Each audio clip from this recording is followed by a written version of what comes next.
Itoophiyaan haala qabatamaa idil-addunyaa fi haala ji'oopolitikaalaa yeroo ammaa hubachuun gaaffii dhimma karra galaanaa kaasuun murteessaadha jedhan qorataan dhimma siyaasa gaanfa Afrikaa Dr. Gaashaw Ayifaraam.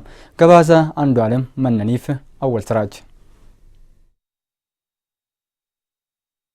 Gaanfi Afrikaa wiirtuu sochii siyaasaa fi dinagdee addunyaa keenyaati. Naannowichi hawaasa idil-addunyaa bahaa fi dhihaa kan wal quunnamsiisudha. Naannowichi biyyoota Awurooppaa baha giddu galeessaa fi Afrikaa gidduu bakka walitti quunnamsiisus ta'ee tajaajila.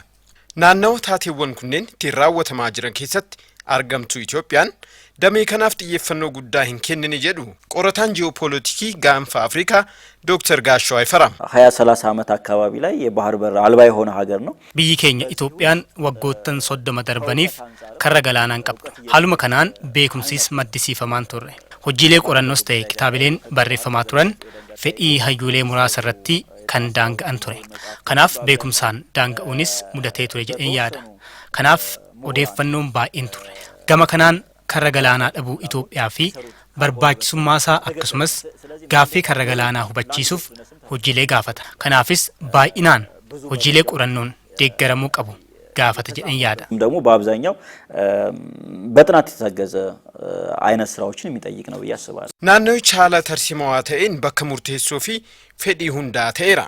Biyyoonni humna qaban dantaa isaanii irraa kan ka'e waggoota kurnan darban keessaaf naannochatti xiyyeeffannoo addaa kennaniiru. Walitti bu'iinsi humnoota kanaa gaanfa Afrikaafis faayidaafis ta'ee miidhaa qaba.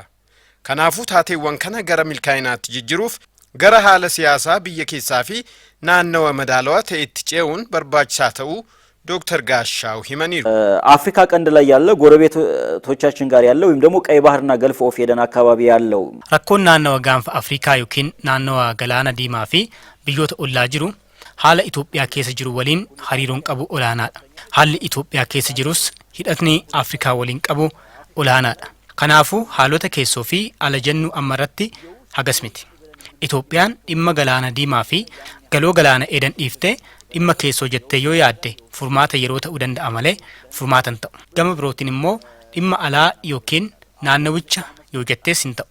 Kanaafis xiyyeeffannoodhaan madaalawaa ta'anii ilaalutu barbaachisa. ሁለቱም ላይ በሚዛናዊነት ትኩረት መስጠትና መስራት የሚፈልግ ሀለ biyya keenyaa fi naannowichaa haala qabatamaa addunyaa irratti xiyyeeffachuun barbaachisaa ta'uu hubatamee hojjetamuu qaba jechuun himaniiru.